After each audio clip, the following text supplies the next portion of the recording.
संयुक्त किसान मोर्चा के तत्वाधान में देश भर में चक्का जाम किया गया। वहीं हरदा के राष्ट्रीय राजमार्ग पर किसानों ने चक्का जाम किया। किसानों के समर्थन में सड़क पर उतरी नर्मदा बचाओ आंदोलन की सामाजिक कार्यकर्ता मेघा पाटकर मोदी सरकार पर जमकर बरसती नजर आई।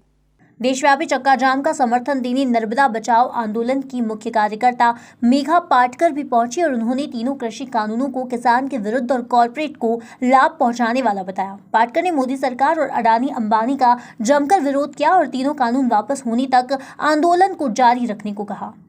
वो सब रास्ते पर उतर आकर कौन सा रास्ता रोके हैं?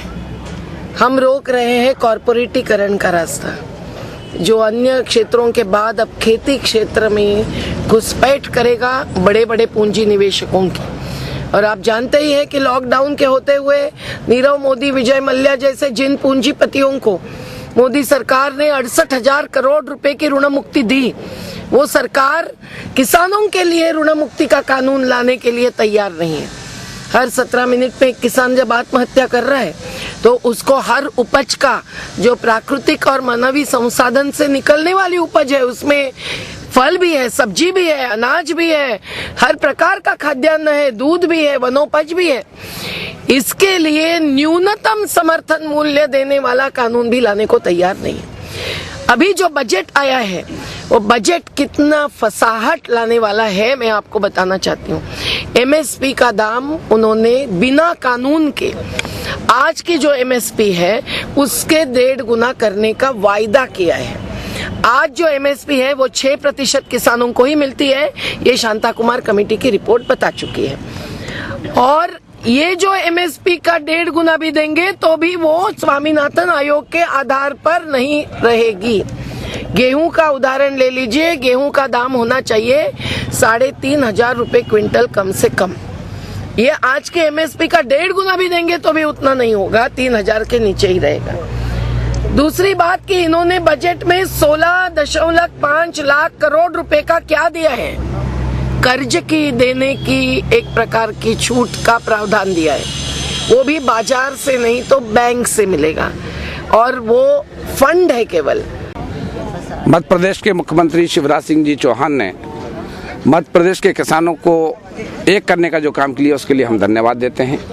और अगर वो छाती ठोक ठोक के ये नहीं कहते कि मध्य प्रदेश के किसान जो है केंद्र सरकार के काले बिलों के जो कृषि के कानून के पक्ष में है, तो मुझे नहीं लगता कि शायद पूरे प्रदेश का किसान जो है आंदोलित होता। मध्य प्रदेश के कृषि मंत्री, सुना है हमने कि कुछ यज्ञ करने गए थे तो संयुक्त से उनकी नाव भी फंस गई थी। कोई कौन सा यज्ञ कर रहे थे? सद्बुद्धि यज्ञ। सद्बुद्धि यज्ञ किसानों को करना चाहिए, ईश्वर उनको सद्बुद्धि दे। और कमल पटेल से दिल पे हाथ रख के कहें, क्या ये कानून वाकई में उनके परिवार, उनके बच्चों के पक्ष में है कि नहीं?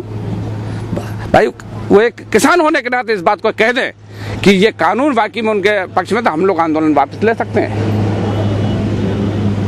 परंतु वो सत्ता से जुड़े हुए लोग हैं, उन्होंने अपनी सत्ता को बचाने के लिए और अपने ऐश आराम बचाने के लिए जो किसानों को गुमराह करने का काम करना है, ये बहुत निंदनीय है। और मैं तो हरदा के किसानों से कहना चाहता हूँ, उनको सद्बुद्धि के लिए एक यज्ञ करना चाहिए जिससे उन्हें सद्बुद्धि आए और इस प्रदेश के किसानों को सही बात बताएं। अखिल भारतीय किसान सभा संयोजक मंडल सदस्य संयुक्त मोर्चा मध्य प्रदेश।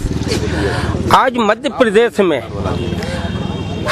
जो 3 काले, अखिल भारतीय किसान सभा संयोजक मंडल सदस्य संयुक्त मोर्चा मध्य प्रदेश। आज मध्य प्रदेश में जो 3 काले कानून के ऊपर दुर्भाग्य है कि कृषि मंत्री मध्य प्रदेश के हैं और मध्य प्रदेश के मुख्यमंत्री कहते हैं कि मध्य प्रदेश के किसानों में कोई असंतोष नहीं है, जबकि सही हकीकत यह है कि मध्य प्रदेश के किसानों को न्यूनतम समर्थन मूल्य कहीं भी नहीं मिलता है। सबसे बड़े दुर्भाग्य की स्थिति तो यह है कि बहुत लंबे एरिया में मक्का पैदा होती है, लेकिन मध्य प्रदेश शासन ने मक्का को 1% भी नहीं खरीदा है, यहाँ तक कि कोई सेंटर नहीं खोला है। एमएसपी पे चने की खरीदी भी नहीं हुई। फसल बीमा के नाम पर मध्य प्रदेश में एक भारी भरकम लूट है जो प्रीमियम किसानों से वसूल की जाती है। गौरतलब है कि केंद्र सरकार द्वारा 3 नए कृषि कानून बनाए गए हैं, जिनके खिलाफ हरियाणा, पंजाब के किसानों द्वारा पिछले कई दिनों से दिल्ली में प्रदर्शन किया जा रहा है। हालांकि सुप्रीम कोर्ट ने नए कानूनों पर रोक लगा दी है, लेकिन इसके बाद भी किसानों का आंदोलन जारी है। हरदा से कपिल घाटे की रिपोर्ट।